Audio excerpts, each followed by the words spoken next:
मी सावित्रीबाई फुले यांच्याबद्दल 2 शब्द सांगते ते तुम्ही शांत ऐका. ही माझी नम्र विनंती. अंधारात पेटली एक दीप शाखा, ज्ञानाचा उजेड केला सारा. स्त्री शिक्षणाची वाट केली मोकळी, काटे फुले झेलून चालल्या पुढे. शाळेच्या वाटेवर दगड गेले, शाळेच्या वाटेवर शेण गेले, तरीही स्त्री शिक्षणाची वाट विझू नाही दिली. ज्ञान नाही, विद्या नाही, ती घेण्याची गोडी नाही. बुद्धी असून चालत नाही, त्यास माझं म्हणावं ओळखलास का मला? मी आहे सावित्री ज्योतिबा फुले. सातारा जिल्ह्यातील खंडाळा तालुक्यातील नायगावच्या खंडोजी नवसे पाटलींची मी कन्या. अवघ्या 9व्या वर्षी ज्योतिबा फुले नावाच्या माणसाशी माझं लग्न झालं आणि मला हळूहळू कळायला लागलं, पण ज्या माणसाशी माझं लग्न झालं तो माणूस काय साधा सुद्धा नाही, पण ह्या जगाला ऊर्जा देणारा क्रांती सूर्य होता.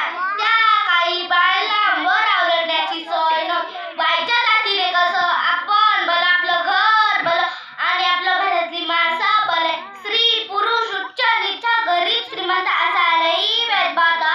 त्या सर्वांवर एकच उपाय होता, ते म्हणजे शिक्षण. ज्योतिबा फुले यांच्या मनात शिक्षणाचा प्रसार करायला ठरवले. ज्योतिबा फुले एका शाळेत गेले. त्यावेळी फरहाद नावाच्या ब्रिटिश मॅडम त्यांना म्हणाल्या, मिस्टर फुले, तुम्हाला जर शिक्षणाचा प्रसार करायचा असेल तर मुलींना शिकवा, मुलींना वाचवा.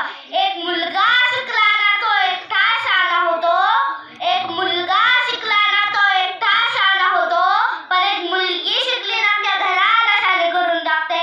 म्हणून म्हणते, मुलींना शिकवा, मुलींना वाचवा. लोक स्त्रीला घराच्या बाहेरच पडून देत नाही. सो बॅड मिस्टर फुले. झालं ते आले माझ्याकडे पाटी पेन्सिल घेऊन आणि मला म्हणाले, सावित्री, आजपासून मी तुला शिकवणार. झालं माझा अभ्यास. बेक बेक बेदुरे चार, काना मात्रा आकार उकार मी लिहायला शिकले, मी वाचायला शिकले, बघता काव्य रचायला सुद्धा शिकले. अशातच 1 जानेवारी 1848 ला पुण्यातील भिडेवाड्यात सर्वधर्मी मुलांसाठी पहिली शाळा सुरू केली. मी पहिली शिक्षिका आणि मुख्याध्यापिका सुद्धा झाले. पण शेलपाटासारखे जगाचं काम तर होईल, पण वाघासारखे जगा तर ना होईल. पण समाजाची मात्र धर्म बुडाला म्हणून कोल्हेकोळी सुरू होती. अहो, एखाद्या सामान्य माणसाने शिक्षण घेतलं तर कोणता धर्म बुडतो? अहो, धर्मासाठी माणसासाठी धर्म एवढा टाकला जायचा धर्म. हो, मी शाळेत जाऊन तुम्ही माझ्यावर शेण फेकले, मी सहन केले, शिव्या दिल्या, सहन केलं, चुकलं तरी मी सहन केलं. आता माझं सहनशील अंत झाला. हे अचानक एक ब्राह्मण समोर येऊन म्हणतो, ए टवळे, कुठे निघाली? आधी आमचं पूर्णबाई शिकवायचा बंद. तुझी ती अभ्रुपेरी का ते शिक्षण? कदाचित त्याला पण माहित होतं मी पण ज्योतिबा फुले यांची पत्नी हो. अशी घेतली संख लावली आणि सुनावलं. आज आलाय थोबाड फुटलं, पण पुन्हा तरायला तुझ्या रक्ताने ही धरती रंगवेल. स्त्री कोणती जाती धर्माची असो, तिच्या नेहमी अन्यायाची बळी पडत आलेली. अहो, एखाद्या स्त्रीचा नवरा मला बुद्धीने काय सती जायचे? केस कापून नवऱ्याच्या जाय फेकायची म्हणून आम्ही आवाज उठवला. इंग्रज सरकारकडे मागणी सुद्धा केली. इंग्रजांनी सती प्रथा बंद केली. एक विधवा काशीबाई, पण हिच्या मुलाला मी त्याचे नाव ठेवले यशवंत. शिकून मोठा झाला. तो पुढे डॉक्टर झाला होता. पुण्यात एकदा प्लेगची साथ पसरली.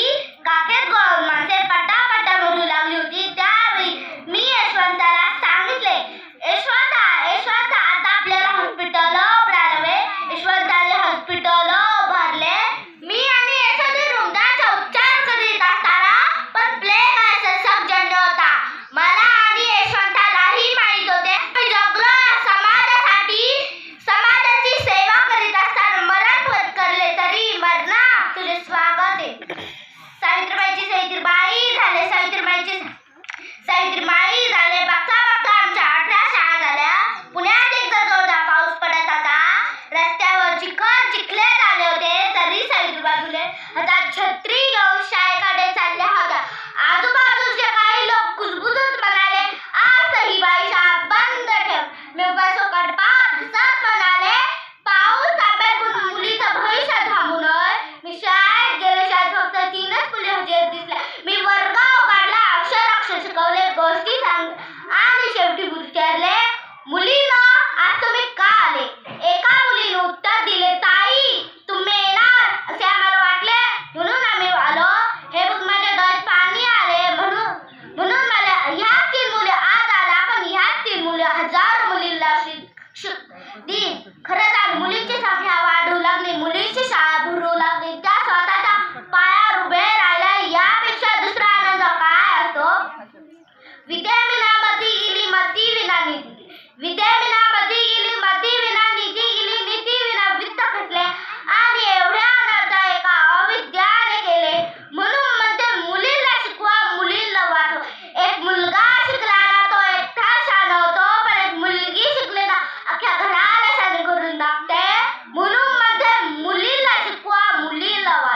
जय हिंद जय भारत.